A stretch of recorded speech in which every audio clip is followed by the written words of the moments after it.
Hello guys, welcome to PGMN YouTube channel. Physics ज्ञान मुकेश नायक YouTube channel में आपका स्वागत है। और आज हम आपके बुक का यानी कि साइंस 1 स्टेट बोर्ड का फर्स्ट चैप्टर देखने वाले हैं, जिसका नाम है ग्रेविटेशन। देखो बच्चों, ये चैप्टर सबसे इंपॉर्टेंट है और काफी ज्यादा इंटरेस्टिंग है और आपके सिलेबस का ये फर्स्ट चैप्टर है और आपके बोर्ड एग्जाम्स के हिसाब से इस चैप्टर का वेटेज भी अच्छा खासा है।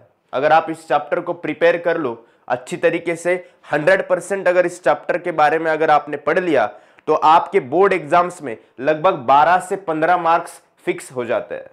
ओके, सो यहां पर पेड़ के नीचे आपको पता है कि कौन बैठा है? कौन बैठा है? हमारे न्यूटन बाबा। कौन बैठा है? हमारे न्यूटन बाबा यहाँ पे पेड़ के नीचे बैठा है और उसके सर पे ये जो एप्पल है ये अभी गिरने जा रहा है। ये जो एप्पल है, एप्पल के ट्री के नीचे वो बैठा है और उसके सर पे अभी वो एप्पल गिरने वाला है। और यहां पर आपको एक फॉर्मूला दिख रहा है, F = capital G into M1 M2 upon R²। अब ये फॉर्मूला क्या है, उसके बाद ये एप्पल नीचे क्यों गिर रहा है और ये यहां पर न्यूटन बाबा यहां पर बैठ क्यों पा रहे हैं, इन सारे सवालों के जवाब हम इस चैप्टर में आज डिस्कस करने वाले हैं। मतलब 3-4 सवाल यहां पर पैदा होते हैं। सबसे पहला तो ये न्यूटन सर बैठे हुए हैं, उसके बाद ये एप्पल भी नीचे गिर रहा है और उसके बाद ये पेड़ भी यहां पर खड़ा हुआ है। तो 3-4 सवाल के पीछे क्या रीजन है? तो रीजन एक ही है, जिसका नाम है ग्रेविटेशन। जिसका नाम क्या है? ग्रेविटेशन। रीजन क्या है? ग्रेविटेशन। ग्रेविटेशन के बारे में ही इस चैप्टर के अंदर हम देखेंगे। अलग अलग सवाल जो कि आपके मन में है उसके बारे में भी हम डिस्कस करेंगे। इसके अंदर सबसे पहले तो हम मोटा मोटा ग्रेविटेशन क्या है ये समझेंगे। उसके बाद में केपलर्स लॉ के बारे में डिस्कस करेंगे। After Kepler's law then we study about the planetary motions and then universal law of gravitation that was introduced by Sir Isaac Newton. Then there are some numericals also in this chapter. By using the simple formulas we have to solve the numericals that are extremely easy. वो सबसे ज्यादा easy है और वही आपको board exams में marks लाके दे सकता है। Then we move to the next slide. यहां पर कुछ सवाल आपको दिए हैं। इन सवालों में सबसे पहला सवाल यह है कि what are the effects of the force acting on an object. किसी भी ऑब्जेक्ट के ऊपर अगर फोर्स एक्ट हो रहा है तो उसके क्या क्या इफेक्ट्स उस ऑब्जेक्ट के ऊपर हो सकते हैं। आपने प्रीवियस स्टैंडर्ड्स में, स्टैंडर्ड 8, स्टैंडर्ड 9 में आपने पढ़ा है कि किसी भी ऑब्जेक्ट के ऊपर जब भी फोर्स अप्लाई होता है तो सबसे पहली बात तो वो ऑब्जेक्ट जो है वो डिस्प्लेसमेंट में आ जाता है। किस में आ जाता है? डिस्प्लेसमेंट, मतलब मोशन में आता है और उस वजह से फिर वो डिस्प्लेसमेंट करता है। डिस्प्लेसमेंट करना मतलब किसी ऑब्जेक्ट का एक जगह से दूसरी जगह पर ट्रैवल करना। डिस्प्लेसमेंट का मतलब क्या है? किसी ऑब्जेक्ट का एक जगह से दूसरी जगह पर ट्रैवल करना। इसी को हम क्या बोलते हैं साइंस के लैंग्वेज में? डिस्प्लेसमेंट बोलते हैं। क्या बोलते हैं? डिस्प्लेसमेंट। और डिस्प्लेसमेंट जिस ऑब्जेक्ट को है, डिस्प्लेसमेंट जिस ऑब्जेक्ट को है उसी ऑब्जेक्ट को हम क्या बोलते हैं? The object is in motion. उसी ऑब्जेक्ट को हम क्या बोलते हैं कि ऑब्जेक्ट किसमें है? मोशन में है। किसमें है? मोशन में। अब दोनों का रिलेशन आपको समझ में आ गया, डिस्प्लेसमेंट एंड मोशन का। और इफेक्ट्स फोर्स के क्या क्या होते हैं? सबसे पहला डिस्प्लेसमेंट मोशन होता है, उसके बाद उस ऑब्जेक्ट के ऊपर फोर्स अप्लाई करने की वजह से उसका शेप, साइज चेंज होता है। ये 3-4 इफेक्ट्स मैंने आपको बता दिए। सो यहां पर मैं लिख देता हूं डिस्प्लेसमेंट, डिस्प्लेसमेंट, उसके बाद में object comes into motion, then shape of object changes, then size of object changes. Size of object changes. Object की साइज भी क्या होती है? यहां पर चेंज होती है। अंडरस्टूड। नेक्स्ट सवाल क्या पूछा है, what types of forces are you familiar with. आप किस किस टाइप के फोर्सेस से फैमिलियर हो, कौन से फोर्सेस आपको पता है, कौन से फोर्स। यहां पर सबसे पहले तो मैकेनिकल फोर्स आता है, उसके बाद में आपको जो अभी पता होने वाला है वो आता है ग्रेविटेशनल फोर्स, उसके बाद में आपके मसल्स की ताकत लगा के जिम में जो आप पसीना बहाते हो, है ना, पैसे देके पसीना बहाते हो। वैसे तो पसीना बहाने के लिए बहुत सारे रीजंस है, लेकिन फिर भी आप जिम में जाते हो, वहां पर 1000-2000 रुपए महीने के खर्च करते हो और फिर वहां पे आप ये दिखाते हो कि मैं एक्सरसाइज कर रहा हूं, राइट। उसी एक्सरसाइज करते वक्त जो फोर्स वो डंबल्स के ऊपर अप्लाई होता है उसको क्या बोलते हैं हम, मस्कुलर फोर्स बोलते हैं। कौन सा force, muscular force. Okay, so there are various types of force such as muscular force, then there is a mechanical force, कौन सा force, mechanical force. then there is gravitational force that we are going to learn, gravitational force। then there is magnetic force, कौन सा force, magnetic force. ये कुछ 2-4 types जो कि आपको already पता है, किसके बारे में, फोर्स के बारे में। ये मस्कुलर, मैकेनिकल, ग्रेविटेशनल, उसके बाद में मैग्नेटिक फोर्स। अब दूसरा सवाल आपसे पूछा है, क्या पूछा है, what do you know about the gravitational force, है ना। ग्रेविटेशनल फोर्स के बारे में आपको क्या पता है, मतलब क्या क्या चीजें आप ग्रेविटेशनल फोर्स के बारे में जानते हो। सबसे पहला कि कोई भी चीज जो ऊपर जाती है अर्थ के ऊपर जब हम खड़े रहते हैं और किसी भी चीज को जब ऊपर फेंकते हैं तो वो नीचे आती है, किस वजह से आती है, बिकॉज ऑफ द ग्रेविटी की वजह से वो नीचे आती है। उसके बाद और एक चीज कि हम चल पा रहे हैं, है ना, वॉकिंग किस वजह से पॉसिबल है, ग्रेविटी की वजह से पॉसिबल है ना। हम सड़कों पे गाड़ी दौड़ा पा रहे हैं तो किस वजह से पॉसिबल है, बिकॉज ऑफ द ग्रेविटी, है ना। हम टैप में से पानी निकालते हैं, नल, मतलब घर में नल होता है तो उसमें से पानी निकालते हैं हम बकेट में, वो क्यों निकाल पा रहे हैं, बिकॉज ऑफ द ग्रेविटी। मतलब टंकी ऊपर है, ऊपर से पानी को नीचे लाने के लिए मोटर लगानी पड़ती है क्या, नहीं। मोटर कब लगाते हैं हम, जब नीचे से जो म्युनिसिपैलिटी का पानी हमारे घर तक आता है तो नीचे से उस पानी को जब ऊपर टंकी में फिल करना होता है तब हम मोटर का इस्तेमाल करते हैं। लेकिन जब टंकी में से नल में जो पानी आता है, टैप में जो पानी आता है, उसके लिए कौन रिस्पॉन्सिबल है, दैट इज ग्रेविटी। कौन रिस्पॉन्सिबल है, ग्रेविटी। अंडरस्टूड। यहां तक तीनों सवालों के जवाब आपको मिल गए, यस और नो। ओके, कमेंट सेक्शन में बताओ अगर मिल गए हैं तो। We are moving to the next slide. देखो यहां पर सर आइजैक न्यूटन के बारे में कुछ इंटरेस्टिंग चीजें यहां पर लिखी है। सबसे पहले तो ये ऊपर का जो डायग्राम है आप इसको देखिए,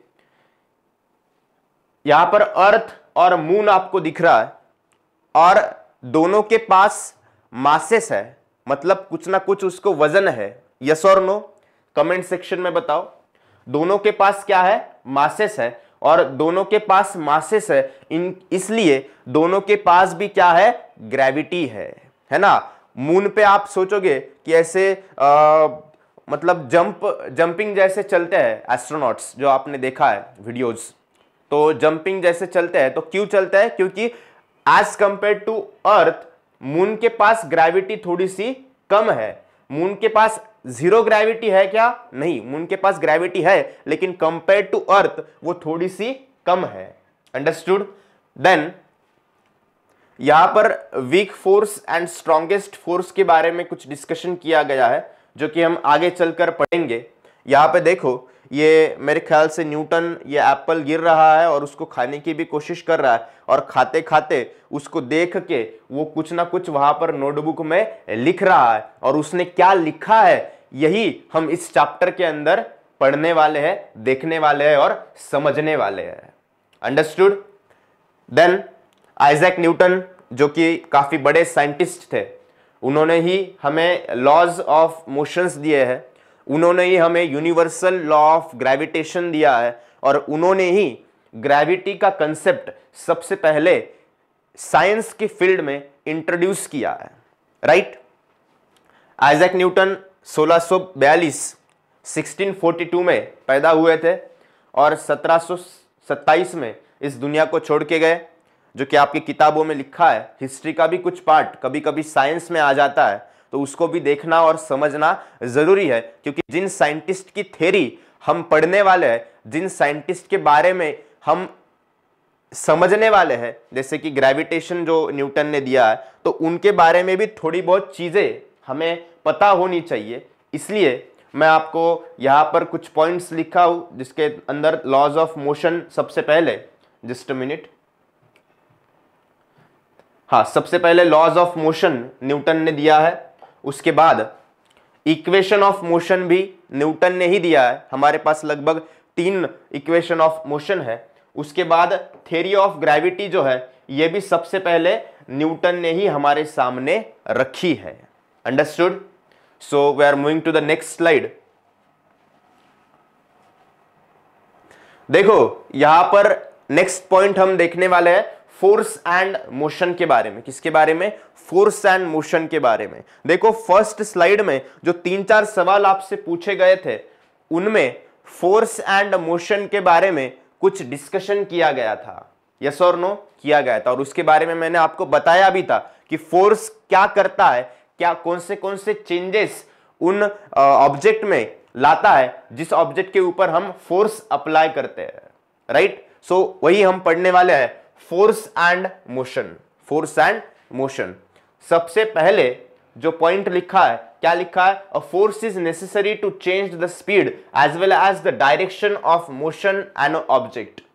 देखो फोर्स उस ऑब्जेक्ट की स्पीड चेंज करने के लिए भी जरूरी है, एंड वो ऑब्जेक्ट जिस मोशन में है उस मोशन की डायरेक्शन चेंज करना भी क्या है? जरूरी है। अंडरस्टूड? अब आपको एक एग्जांपल देता हूं, रियल लाइफ एग्जांपल। देखो जब आप गाड़ी चलाते हो, 2 व्हीलर 4 व्हीलर जो भी आप चलाते हो, या फिर बाइसिकल चलाते हो, तो जब आप गाड़ी चलाते हो तो आपका इंजन क्या करता है? आपके गाड़ी के जो टायर्स है उनको घूमने के लिए मजबूर करता है, because engine is applying the force on your tyres. Right?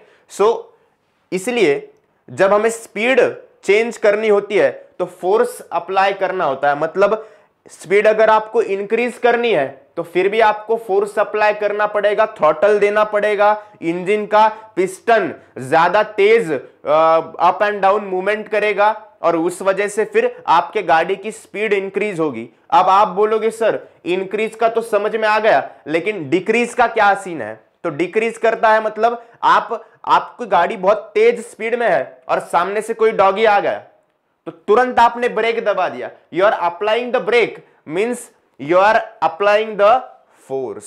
आप क्या कर रहे हो? फोर्स अप्लाई कर रहे हो। किस चीज के लिए फोर्स अप्लाई कर रहे हो?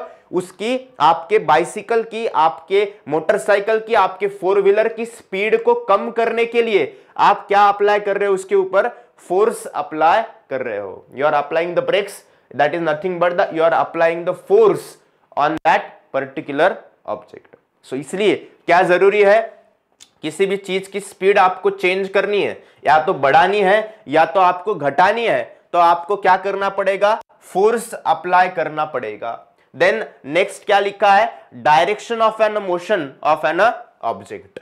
देखो कोई ऑब्जेक्ट अगर मोशन में है तो उसकी डायरेक्शन चेंज करने के लिए भी हमें क्या करना पड़ता है? उसके ऊपर फोर्स अप्लाई करना पड़ता है। राइट? अगर आप 4 व्हीलर चला रहे हो, राइट, और बीच में अगर आपको एक टर्न आ गया तो टर्न लेने के लिए आपको स्टीयरिंग व्हील को घुमाना पड़ता है। Means you are rotating the steering wheel, then you are applying the force. आप क्या कर रहे हो? फोर्स अप्लाई कर रहे हो। अंडरस्टूड? चाहे तो आप इसका स्क्रीनशॉट भी ले सकते हो या फिर इसकी पीपीटी जो है पीडीएफ फॉर्मेट में मैं आपको नीचे डिस्क्रिप्शन में लिंक प्रोवाइड कर दूंगा। अंडरस्टूड? देन नेक्स्ट पॉइंट क्या है? Force is push and pull. यहां पे थोड़ा सा मिस्टेक होगा। फोर्स इज पुश और pull applied on object and due to push and pull object comes into motion. Force क्या है? पुश एंड पुल है, जो कि ऑब्जेक्ट के ऊपर अप्लाई किया जाता है और उस पुश एंड पुल की वजह से ही ऑब्जेक्ट किस में आता है? मोशन में आता है। और इन्हीं पुश एंड पुल के अंदर आपको सबसे ज्यादा क्या है? कंफ्यूजन है। इसी पुश एंड पुल के अंदर आपको सबसे ज्यादा क्या है? कंफ्यूजन है। मतलब जब भी आप कहीं पे जाते हो तो वहां पे लिखा होता है डोर पे पुश, है ना, उधर के साइड पे लिखा होता है पुल, है ना। तो हर बार जब आप कांच के डोर को ओपन करना चाहते हो तो आप इसमें ही कंफ्यूज हो जाते हो कि आपको पुश करना है या आपको पुल करना है। तो आज मैं आपका ये कंफ्यूजन ही क्लियर करके दूंगा। ये जो पुश एंड पुल का जो कंसेप्ट है, जैसे कि force is push and pull applied on object and due to push and pull object comes into motion. देखो फोर्स क्या है? पुश एंड पुल है, जो कि ऑब्जेक्ट के ऊपर अप्लाई किया जाता है। और जब भी आप किसी मॉल में जाते हो, किसी ऐसी जगह पे जाते हो, किसी ऐसे केबिन के डोर को आप देखते हो तो वहां पे एक साइड से लिखा होता है पुश और दूसरे साइड से लिखा होता है पुल। एक साइड से क्या लिखा होता है? पुश और दूसरे साइड से क्या लिखा होता है? पुल। और इसी में ही काफी लोग क्या हो जाते हैं? कंफ्यूज। इसी में ही काफी लोग क्या हो जाते हैं? कंफ्यूज। तो कंफ्यूज क्यों होते हैं? बिकॉज जब पुश बोला जाता है, जब हमें पुश बोला जाता है तो हमें क्या करना है? उस डोर को ढकेलना है। क्या करना है? ढकेलना है। पुश मतलब क्या है? उसको ढकेलना है। और पुल मतलब क्या है? उसको खींचना है। बराबर। पुल मतलब क्या है? कि उस डोर को आपकी तरफ आपको खींचना है। एंड पुश मतलब क्या? उस डोर को आपको आपके अपोजिट साइड में क्या करना है? ढकेलना है। राइट? तो अभी जिंदगी में कभी भी पुश एंड पुल के अंदर आपको कोई भी किसी भी तरीके का कंफ्यूजन नहीं होना चाहिए। राइट? देखो क्या लिखा है, एक बार फिर से देखेंगे। Force is push and pull applied on object and due to push and pull object comes into motion. Definitely अगर किसी चीज को हम पुश कर रहे हैं, किसी चीज को हम पुल कर रहे हैं, तो वो ऑब्जेक्ट किस में आ जाएगा? मोशन में आ जाएगा। यस और नो कमेंट सेक्शन में बताओ। किसी भी चीज को जब हम पुश कर रहे हैं, किसी भी चीज को जब हम पुल कर रहे हैं, तो ऑब्जेक्ट किस में आ जाएगा? मोशन में आ जाएगा। अंडरस्टूड? दोनों चीजें समझ में आ गई। देखो नेक्स्ट एंड लास्ट पॉइंट क्या लिखा है? Gravitation is also a one type of force. जैसे कि मैंने आपको पहले ही बताया था, ग्रेविटेशन भी क्या है? एक तरीके का फोर्स है। ग्रेविटेशन भी क्या है? एक तरीके का फोर्स है। कैसे? क्योंकि ग्रेविटेशन भी क्या करता है? हमें पुश करता है। क्या करता है? पुश करता है, पुल करता है। ग्रेविटेशन भी हमें क्या करता है? पुश एंड पुल करता है। और जहां पे भी पुश एंड पुल का कंसेप्ट आता है उसको हम क्या बोलते हैं? फोर्स बोलते हैं। देखो अर्थ के ऊपर जो जैसे कि सवाल आपसे पूछा गया था, जैसे फर्स्ट स्लाइड मैंने आपको दिखाई, तो वहां पे आपने देखा था कि वो न्यूटन वहां पे बैठा हुआ है, उसके बाद में वो पेड़ भी वहां पे खड़ा हुआ है, वो एप्पल भी नीचे गिर रहा है। इसका मतलब क्या हो रहा है? अर्थ का जो ग्रेविटेशनल फोर्स है वो इन सभी चीजों को, चाहे मैं हूं, चाहे आप हो, चाहे वो न्यूटन हो, उन सभी चीजों को towards the centre of the earth क्या कर रहा है? पुल कर रहा है, यानी कि खींच रहा है। मतलब अपनी तरफ उसको पुल कर रहा है, यानी कि क्या कर रहा है? खींच रहा है। इसी को हम क्या बोलते हैं? ग्रेविटेशनल फोर्स बोलते हैं। क्या बोलते हैं? Gravitational force. इसी को हम क्या बोलते हैं? Gravitational force applied by the earth on every object. Earth के माध्यम से हर ऑब्जेक्ट के ऊपर जो फोर्स अप्लाई होता है उसी को हम क्या बोलते हैं? ग्रेविटेशनल फोर्स बोलते हैं। अंडरस्टूड? अब इसके रिगार्डिंग और डिटेल में जो डेफिनेशन है वो भी मैं आपको आगे बताने वाला हूं, so we are moving to the next slide. ये एनिमेशन आपको समझ में आ गया होगा। ओके देखो नेक्स्ट कंसेप्ट क्या है बेटा, circular motion and centripetal force. Next concept क्या है, circular motion and centripetal force.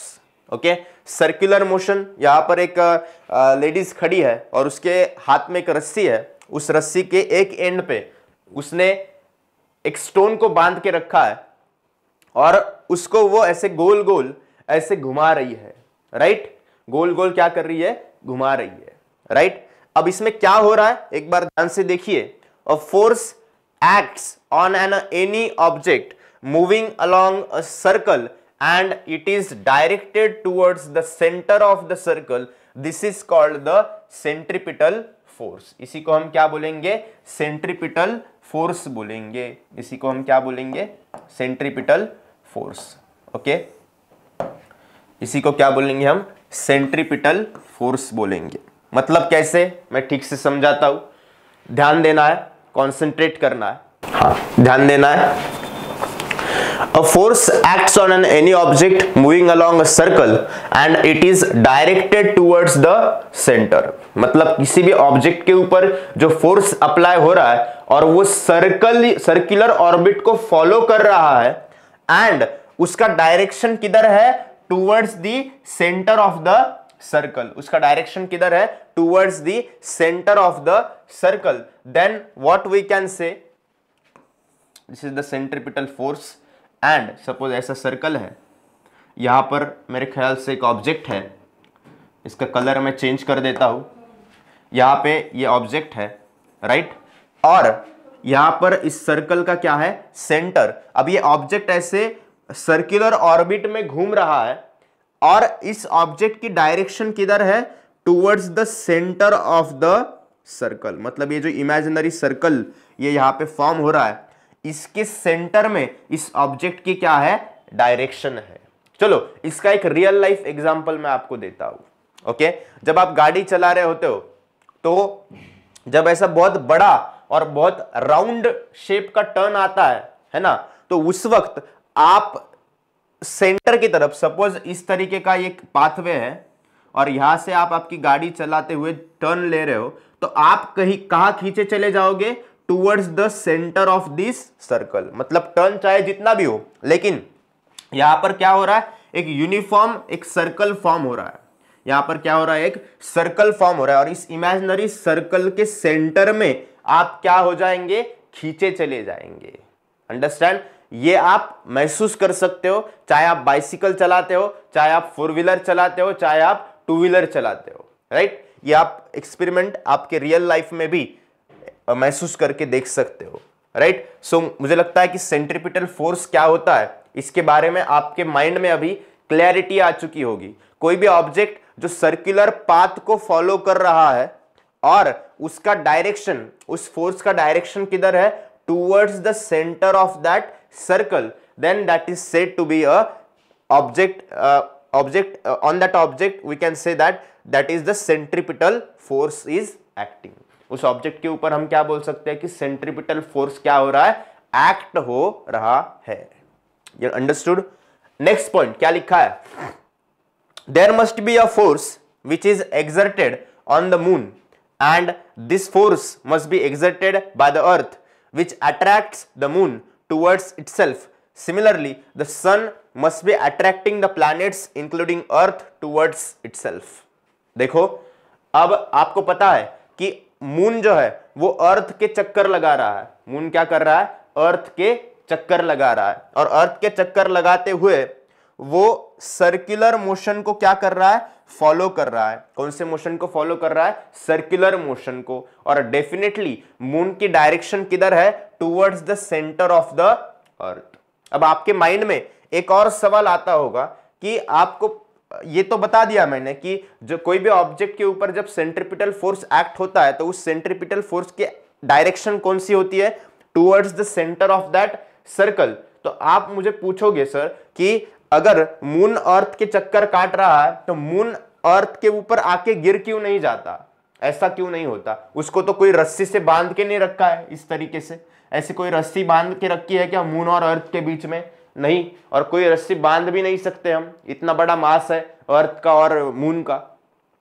तो क्या हो रहा है, अर्थ की भी कुछ ग्रेविटेशनल फील्ड है, अर्थ की भी क्या है, कुछ ना कुछ ग्रेविटेशनल फील्ड है, और मून की भी कुछ ना कुछ ग्रेविटेशनल फील्ड है, और दोनों की ग्रेविटी एक दूसरे को क्या करती है, बैलेंस आउट करती है। इसलिए मून जो है वो कभी भी अर्थ के ऊपर आके नहीं गिरता।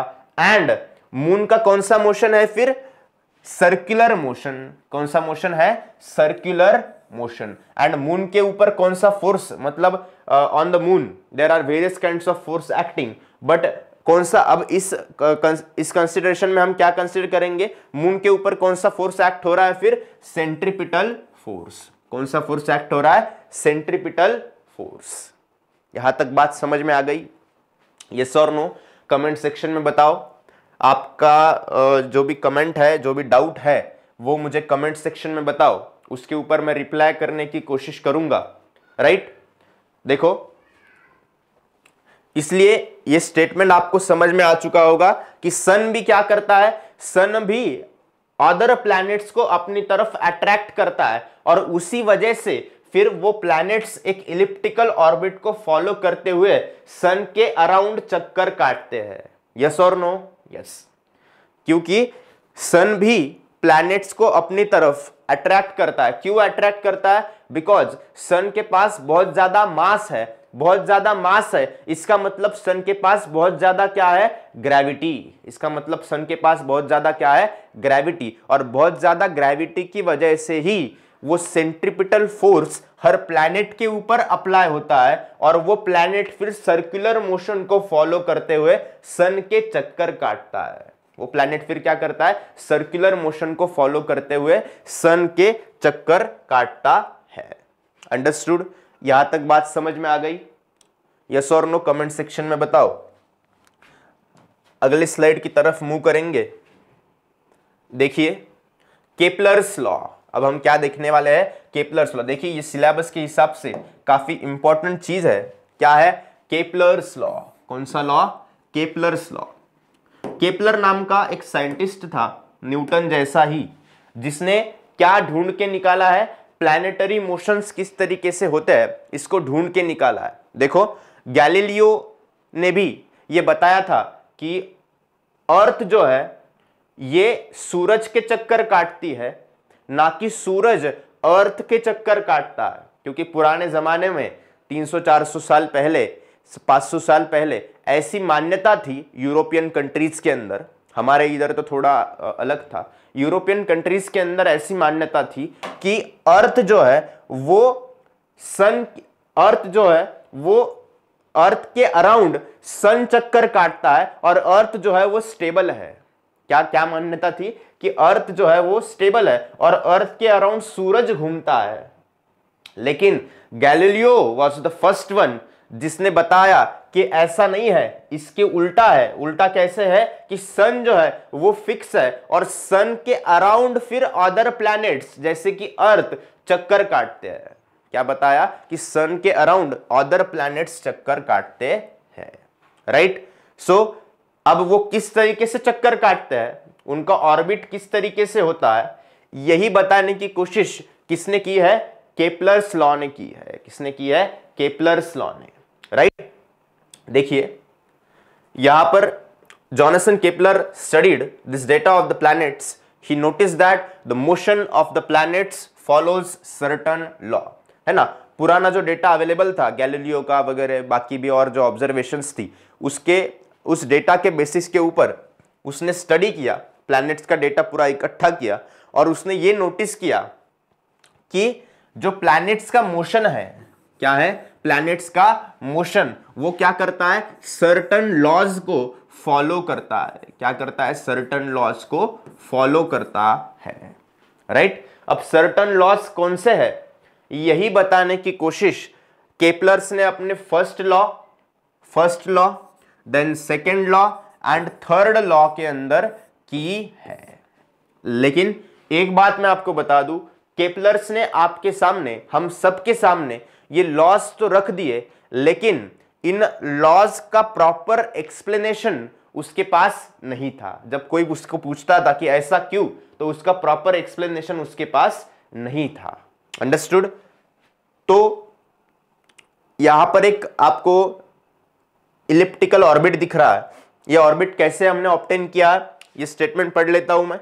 N ellipse is curve obtained when a cone is cut by an inclined plane. It has two focal points. इसको क्या रहते हैं?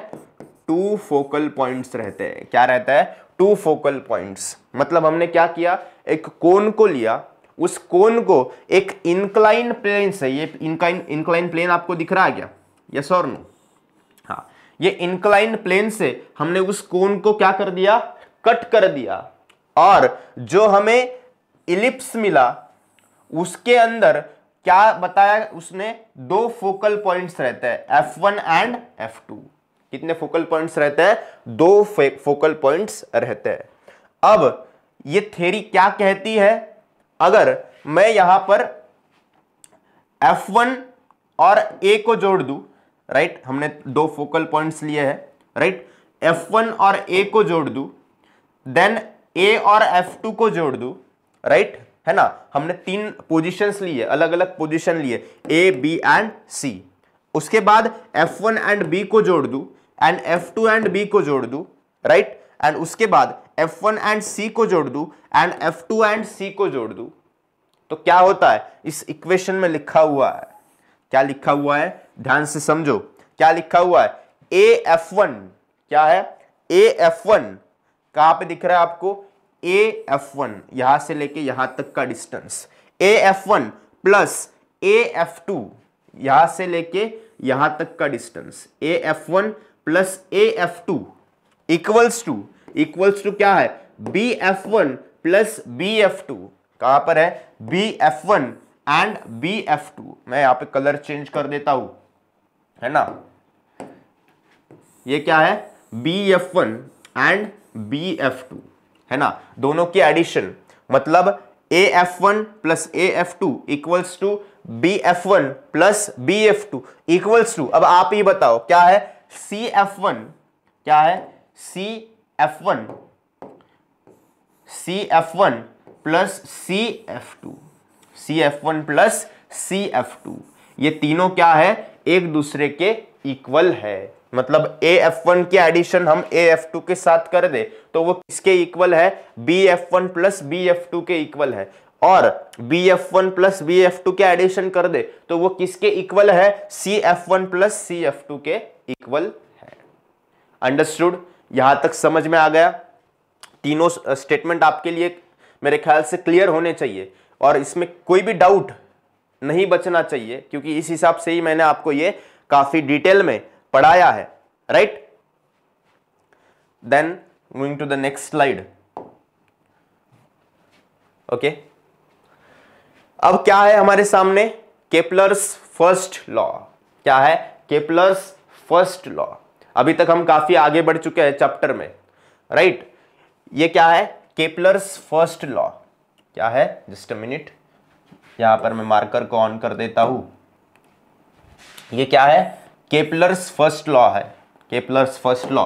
केपलर्स फर्स्ट लॉ हमें क्या कहता है? देखो, the orbit of a planet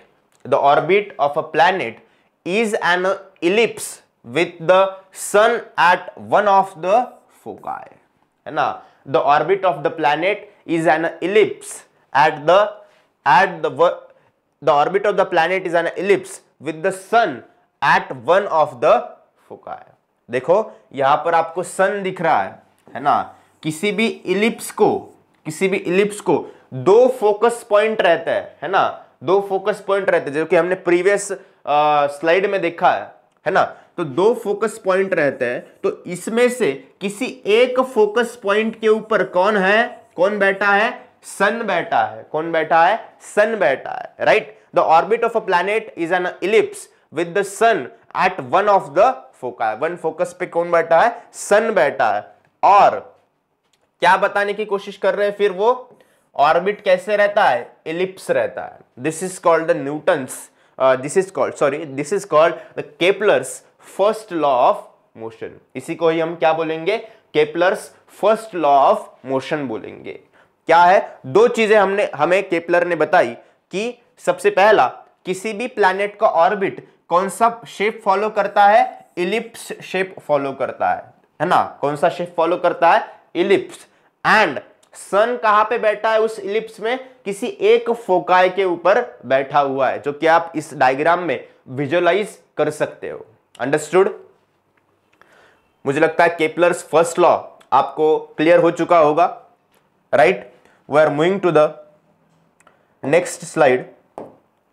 I just save this.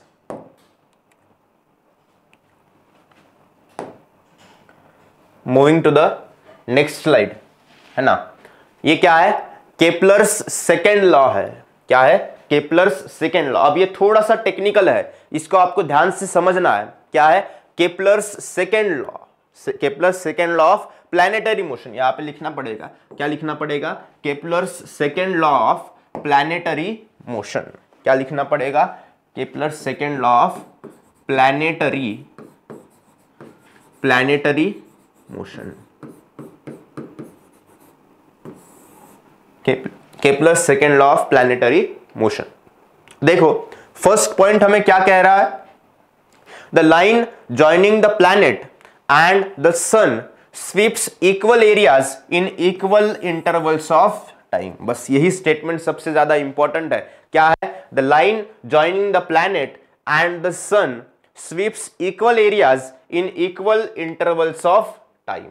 देखो जो लाइन ज्वाइन कर रही है, जैसे कि आपको दिख रहा है, यहां पर पॉइंट ए है, यहां पर पॉइंट बी है, उसके बाद यहां पर पॉइंट सी है, और यहां पर पॉइंट डी है, उसके बाद यहां पर पॉइंट ई है, और यहां पर पॉइंट एफ है। देखो सिंपल भाषा में इसको समझने की कोशिश करो। A B and C D, क्या है, A B and C D are distances covered by the planet in equal time. A B and C D का क्या है, distance covered by the planet in equal time. मतलब ये जो ए B distance आपको दिख रहा है, ये यहां का डिस्टेंस जो आपको दिख रहा है, राइट, और उसके बाद ये जो सी डी डिस्टेंस आपको दिख रहा है, ये क्या है, प्लैनेट ने कवर किए हुए इक्वल टाइम के अंदर A B and C D are the distances cover by the planet in the equal time. मतलब उतने ही समय में ए बी डिस्टेंस प्लैनेट ने ट्रैवल किया और उतने ही समय में सी डी डिस्टेंस प्लैनेट ने ट्रैवल किया। अंडरस्टूड, यहां तक बात क्लियर है। और ये लॉ जो है ना, ये केपलर्स सेकेंड लॉ, ये आपको इस थर्ड वाले स्टेटमेंट में ज्यादा अच्छे से क्लियर होगा, इसलिए मैंने जानबूझ के इसको यहां पर मेंशन किया है पीपीटी में। द स्ट्रेट लाइंस एएस, क्या दिख रहा है आपको, straight line AS and CS, AS and CS sweep equal area in equal interval of time. ये क्या कर रहे हैं, इक्वल एरियाज को स्वीप कर रहे हैं इक्वल इंटरवल्स ऑफ टाइम में, right. That is area ASB, area ASB equals to, area ASB equals to area CSD, है ना। Area ASB equals to area CSD। देखो अब ASB कहां पर है, देखो इस तरीके से, ये जो AS और B का जो एरिया है दिख रहा है क्या आपको, हाँ, ये जो एरिया है ASB का इक्वल है, किसके इक्वल है, I will just change the colour of the pen. ये किसके इक्वल है, एरिया CSD। CSD दिख रहा है क्या आपको, CSD के इक्वल है। किसके इक्वल है, CSD का जो एरिया है उसके इक्वल है। ये दोनों एरियाज क्या है, इक्वल है। और ये तीसरा भी क्या होगा, इक्वल होगा। सिर्फ कंडीशन क्या है कि EF जो डिस्टेंस ट्रैवल किया है, ये इन दोनों के डिस्टेंस के ट्रैवल करने के लिए जो टाइम लगा है उसके बराबर होना चाहिए। यस और नो, यस। मुझे लगता है Kepler's second law of planetary motion आपको क्लियर हो चुका है। यस और नो, कमेंट सेक्शन में बताओ, राइट। क्या कहता है, area ASB equals to area CSD, ASB equals to area CSD। ये भी इक्वल हो सकता है कब, सिर्फ EF का जो टाइम है वो इक्वल होना चाहिए इन दोनों डिस्टेंस के टाइम के बराबर, राइट? यहां तक क्लियर है? ओके, आगे बढ़ेंगे। We are moving to the next slide, just a minute. Okay, just look at here. क्या कहता है? Kepler's third law of planetary motion. Kepler's third law of planetary motion.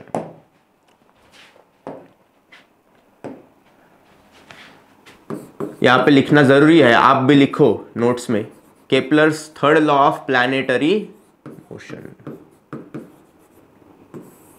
Notebook आपके साथ में रहनी चाहिए जब आप वीडियो देख रहे हो, है ना? नहीं तो ऐसे वीडियोस देखकर कुछ फायदा नहीं है। अगर आपको बेनिफिट करके लेना है तो आपके साथ एक नोटबुक चाहिए। और जो भी यहाँ पर मैं छोटे मोटे नोट्स, ये तो है ही, ये तो आपको PDF मिलने ही वाला है, लेकिन जो भी यहाँ पे छोटी मोटी चीजें मैं लिख रहा हूँ नोट्स के फॉर्म में, ये आपको आपकी नोटबुक में नोट डाउन करनी है और साथ ही साथ इधर ध्यान भी देना है, राइट? ये दोनों चीजें अगर आप प्रॉपरली करोगे तो डेफिनेटली आपको ये समझ में आएगा। ओके, अब क्या लिखा है, क्या देख रहे हैं हम अभी? Kepler's third law. क्या देख रहे हैं हम? Kepler's third law. क्या लिखा है? The square of its period of revolution around the sun is directly proportional to the cube of the mean distance of the planet from the sun. कुछ समझ में आया? नहीं, मैं समझाता हूं, फिर से पढ़ेंगे एक बार। नहीं समझ में आया तो फिर से पढ़ेंगे। The square of its period of revolution, मतलब कितना पीरियड उसको लगता है रिवॉल्यूशन में, कितना टाइम लगता है, बेसिकली कितना टाइम उसको रिवॉल्यूशन में लगता है। क्या लिखा है? The square of its period of revolution, यानी कि क्या है? टी का स्क्वायर। टी मतलब क्या है? टाइम। यहां पर टी मतलब क्या है? Time. Okay, around the sun is directly proportional to the cube of the mean distance of a planet from the sun. मतलब क्या है कि देखो, इस तरीके का मैं यहां पर ड्रॉ करता हूं, इस तरीके के एक इलिप्स ऑर्बिट जो है वो फॉलो करता है। यहां पे कहीं तो भी सन सिचुएटेड है और यहां पर इधर कहीं तो भी एक दूसरा प्लैनेट है ना? तो हमने क्या किया, ये रेडियस अलग आएगी, ये अलग आएगी, ये अलग आएगी, ये अलग आएगी, ये अलग आएगी। यस, तो सबको कैलकुलेट करके हमने एक एवरेज रेडियस को निकाला, एवरेज आर को निकाला हमने। क्या निकाला? एवरेज आर, जिसको ही हम क्या कहते हैं? Mean distance of the planet from the sun. क्या कहते हैं? Mean distance of the planet, mean distance of the planet from the sun. उसी को हम क्या कहते हैं? Mean distance of the planet from the sun कहते हैं, राइट? देखो,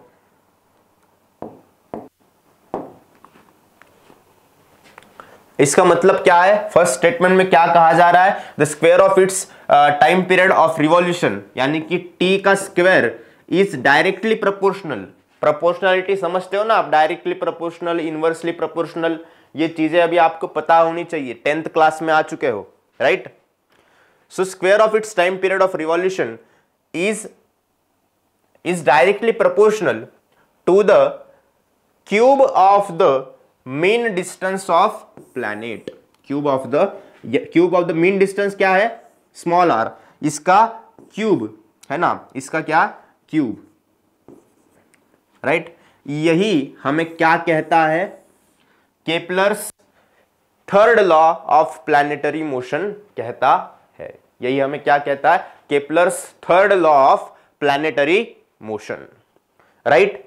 अब आप बोलोगे सर ये तो अलग है, ये T square is proportional to the R cube है और ये तो अलग लिखा है, अब क्या करें? हमें समझ में नहीं आ रहा है, मैं समझाता हूं, राइट?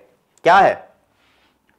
अब जब भी हमें प्रोपोर्शनैलिटी को इक्वेट करना होता है, जब भी हमें प्रोपोर्शनैलिटी को इक्वेट करना होता है तो हमें कांस्टेंट लेना पड़ता है। और यहां पर हम कांस्टेंट कौन ले रहे हैं? के। कौन सा कांस्टेंट ले रहे हैं हम? के इज द कांस्टेंट ऑफ, क्या बोलना पड़ेगा इसको? Constant of proportionality. K is the constant of proportionality. K क्या है? कांस्टेंट ऑफ प्रोपोर्शनैलिटी है, राइट। अब इनको इक्वेट करने के लिए मैं क्या कर देता हूं, यहां पर T square equals to constant multiplied by R cube. और मैथमेटिक्स का सिंपल रूल आपको पता है कि अगर मैं इस आर क्यूब राइट साइड में किस में है? मल्टीप्लिकेशन में है। अगर उसको लेफ्ट साइड में लाना है तो कहां पे डालना पड़ेगा? डिवाइडेशन में डालना पड़ेगा, राइट। सो मुझे कौन सा इक्वेशन मिलेगा फिर? T square upon R cube equals to K equals to constant. कौन सा इक्वेशन मिलेगा फिर? T square upon R cube equals to K equals to constant. यहां तक बात क्लियर है?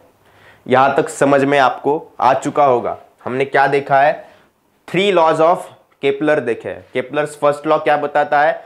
इक्लिप्स फॉर्म होता है ना, इलिप्स फॉर्म होता है, इलिप्टिकल ऑर्बिट होता है किसी भी प्लैनेट का, एंड 2 फोकल पॉइंट में से किसी भी एक फोकल पॉइंट पे कौन सिचुएटेड रहता है? सन सिचुएटेड रहता है, राइट। उसके बाद क्या है?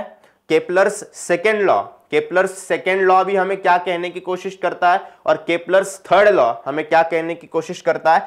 T square upon R cube equals to constant के।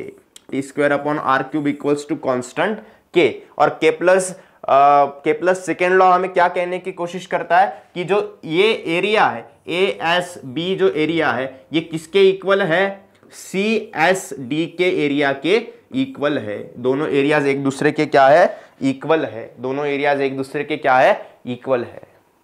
मुझे लगता है आपको केपलर के तीनों लॉज काफी अच्छी तरीके से, काफी डिटेल में समझ में आ चुके होंगे, right. So we are moving to the next slide. अगर आपको ये लिखना है, इसका स्क्रीनशॉट निकालना है तो आप निकाल सकते हो, राइट। Okay, done. आगे moving to the next slide. I will just close it. Okay, अब हमारे पास एक लॉ है जिसको हम क्या बोलते हैं? हमारे पास एक लॉ है जिसको हम क्या बोलते हैं? क्या बोलते हैं? Newton's universal law of gravitation. क्या बोलते हैं इसको हम? Newton's universal law of gravitation. क्या बोलते हैं? Newton's universal law of gravitation. अब Newton's universal law of gravitation हमें क्या कहता है, सबसे पहले ये समझो, राइट। उसके बाद मैं डायग्राम आपको बता देता हूं, डायग्राम में क्या क्या चीजें हैं। अब आप मतलब every object in the universe, universe के अंदर कोई भी ऑब्जेक्ट क्यों ना हो, चाहे वो अर्थ पे हो चाहे किसी अदर प्लैनेट पे हो, every object in the universe attracts every other object with definite force, है ना। हर ऑब्जेक्ट यूनिवर्स का दूसरे ऑब्जेक्ट को, यानी कि every object in the universe attracts every other object with a definite force. मतलब कोई भी ऑब्जेक्ट एक दूसरे को डेफिनाइट फोर्स से क्या करते हैं? अट्रैक्ट करते हैं। कोई भी ऑब्जेक्ट एक दूसरे को डेफिनाइट फोर्स से क्या करते हैं? अट्रैक्ट करते हैं। मतलब आप और आपका दोस्त एक ही बेंच पे बैठे हैं तो वो क्या करेंगे? एक दूसरे को क्या कर रहे हैं? वो अट्रैक्ट कर रहे हैं। इसलिए आप पास पास बैठते हो क्लासरूम में, है ना। आप एक दूसरे को क्या कर रहे हो?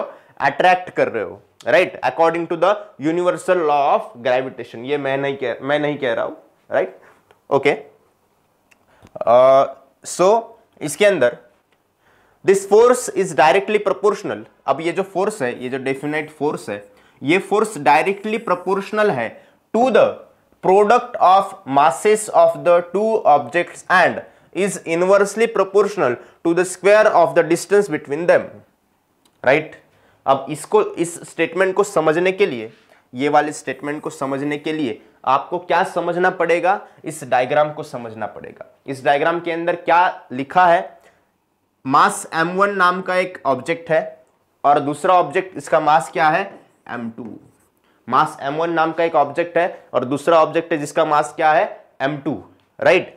अब दोनों के बीच में, यहां पे सेंटर लेंगे ना हम स्पेयर का जो सेंटर है, वो दोनों के बीच में क्या डिस्टेंस है?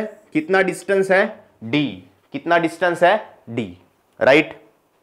अब दोनों एक दूसरे के ऊपर F फोर्स अप्लाई कर रहे हैं, है ना। F फोर्स कौन सा है? ये डेफिनाइट फोर्स है। ये क्या है, वो डेफिनाइट फोर्स है, राइट।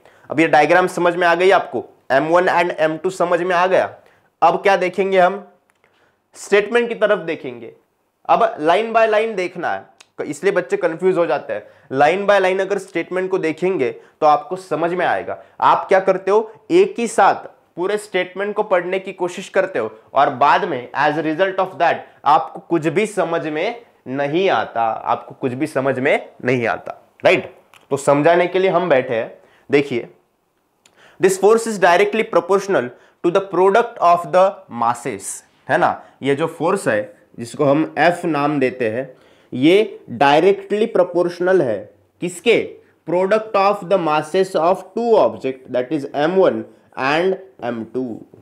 किसके डायरेक्टली प्रोपोर्शनल है, product of the masses of that object that is M1 and M2 के प्रोपोर्शनल है, राइट।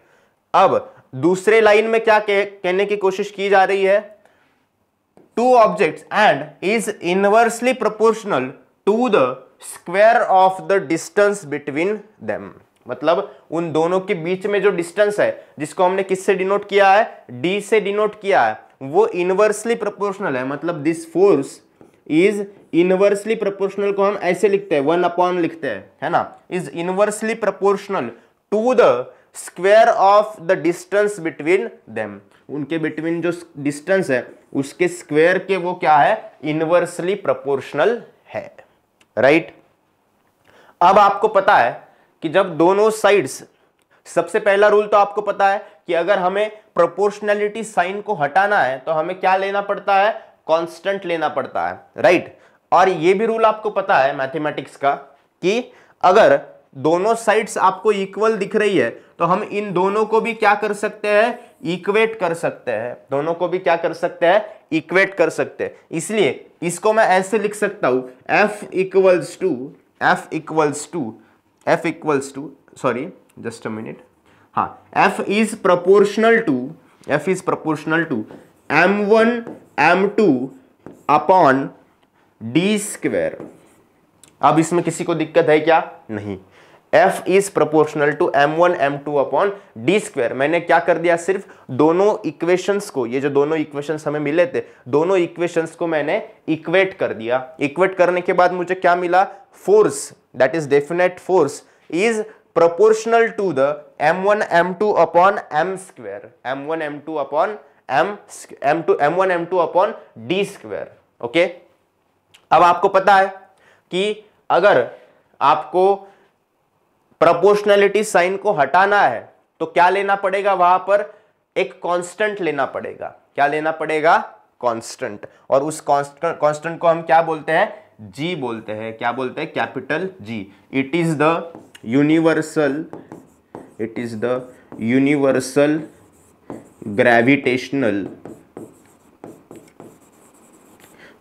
Gravitational constant. इसको हम क्या बोलते हैं, यूनिवर्सल ग्रेविटेशनल